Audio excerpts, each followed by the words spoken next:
Barrister Syed Saidul হক সুমনের উপর হামলা ও গাড়ি ভাঙচুরের অভিযোগ উঠেছে। আরুয়াকান্দি এলাকায় পৌঁছালে তাদের উপর দেশীয় অস্ত্র নিয়ে হামলা চালায় দুর্বৃত্তরা। ভাঙচুর চালানো হয়। আসসালামু আলাইকুম দর্শক, দেশ ও দেশের বাড়ি থেকে যারা এই মুহূর্তে আমার ভিডিওটি ওপেন করেছেন সবাইকে অসংখ্য অসংখ্য ধন্যবাদ। দর্শক, প্রথমেই আপনারা শিরোনাম শুনবেন। এই শিরোনাম, ব্যারিস্টার সুমনের গাড়িতে হামলা এবং ব্যারিস্টার সুমন বলেছেন মারো, আমাকে কত পারবা মারো, এমপি তো আমি 5 বছরই হয়েছি, সেই জায়গায় তোমরা মেরে কি করবা, আমি সৎ পথে কাজ করব, আমরা যতই বাধা দাও না কেন। এদিকে ব্যারিস্টার সুমনের এই বক্তব্য পুরা বাংলাদেশ ভাইরাল হয়ে গেছেন। কেননা ব্যারিস্টার সুমন শুরু থেকেই একটা কথা বলে আসছেন, উনি মৃত্যুকে ভয় পায় না, ওনারা যতই হামলা দামলা করুক না কেন ব্যারিস্টার সুমন প্রতিবাদ করেই যাবে। সে যতই ক্ষমতাশালী হোক না কেন প্রত্যেকটা মানুষের প্রতিবাদ করবে সে নিজে মুখেই। সে আজকে রাস্তা, কালকে বিদ্যুৎ, পরশুদিন অমুক, বিভিন্ন জায়গায় যেখানেই দুর্নীতি সেখানেই ব্যারিস্টার সুমন। তাই ব্যারিস্টার সুমনের গাড়িতে হামলায় ব্যারিস্টার সুমন কোনো প্রকার ভয় পায় নাই। ব্যারিস্টার সুমন নিজে মুখে বলেছে মারুক, আমাকে যত খুশি মারুক। চলুন কোন ঘটনার কারণে ব্যারিস্টার সুমনকে মারতে গেছিল, চলুন সেই ভিডিওর অংশটুকু আমরা একটু দেখে। ঢাকা থেকে এসেছি আমরা, হঠাৎ দেখলাম সিলেটের রাস্তায় আপনি নেমে আপনি সারা দেশে আলোচিত বিভিন্ন অসঙ্গতি তুলে ধরে, কি অসঙ্গতি এখানে আপনার চোখে পড়লো? চিন্তা করতে পারেন এই যে এখানে একটা সড়ক পথের কাজ চলতেছে, বৃষ্টির দিনে কোনোদিন কাজ হয় না, বৃষ্টি হইতেছে অথচ কাজ চলতেছে, বিটুমিনের ভিতর দিয়ে পানি পড়তেছে। একটা ইঞ্জিনিয়ার থাকার কথা, এরকম সিটি কর্পোরেশনের মতো জায়গায়, সিটি কর্পোরেশনের মতো জায়গায় কোনো ইঞ্জিনিয়ার নাই, অথচ পাশে হচ্ছে গিয়ে বিভাগীয় কমিশনারের বাসা, ডিআইজির বাসা। এর মানে এরা হচ্ছে গিয়ে যে সব জায়গায় টাকা দিয়েছি মনে হয়, এই জন্য কাউরে কোনো হিসাব করে না। দর্শক দেখছিলেন ব্যারিস্টার সুমন সিলেটের রাস্তায় হঠাৎ নেমে যে অসঙ্গতি তার চোখে পড়লো সেটি তুলে ধরছিলেন। আমি তো এককভাবে দেশের মালিক না যে অবমাননা হইলে সব দায়িত্ব আমার।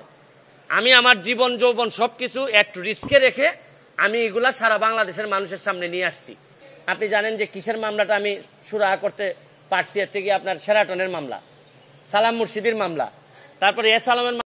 এদিকে ব্যারিস্টার সুমন বলেছেন যে আমি আমার জীবন যৌবন সব কিছু দিয়ে যখন লড়াই করতেছি তখন সবাই বসে তামসা দেখতেছেন।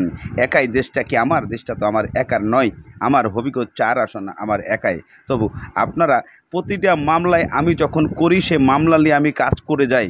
আমি শুধুমাত্র একটা মামলায় হয়তো পরাজিত হয়েছি, কেন হয়েছি সেটা নিজেই আমি বুঝতে পেরেছি, তাদের হাত কত বড় লম্বা। কিন্তু এইভাবে প্রতিনিয়তই আমি একাই যুদ্ধ করে যাব আর আপনারা বসে বসে লবণ চুষ খাবেন, এটা বাংলাদেশের কোনো নিয়ম আইনেতে পড়ে না।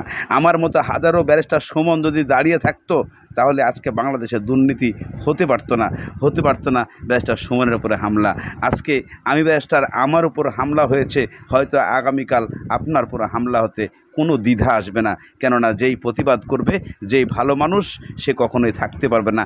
বাংলাদেশে ভালো মানুষ কখনোই টিকতে পারে নাই। চলুন ব্যারিস্টার সুমনের আরও কিছু বক্তব্য আমরা শুনে আসি, তাহলে বুঝতে পারবো। মারো, আরে জীবনে একবার এমপি সাল লাগতো না, যে ইজ্জত সম্মান আপনারা মাধবপুরের মানুষ দিচ্ছেন, বাকি জীবন আপনারা গোলামি করলো, আমার এটা দিন পরিশোধ হয় না। সিএনজি স্ট্যান্ড থেকে আমার মতো নেতা কেউ খাইছেন 30,000 মাসে, কেউ খাইছেন 20,000 মাসে, কেউ খাইছেন 10,000 মাসে।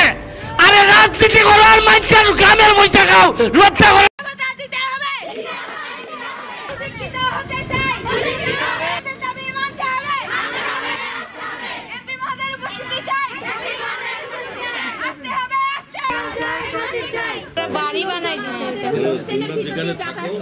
আজকে আমাদের এই মেয়েরা রাস্তায় নেমে এসছে, এটা আমাদের।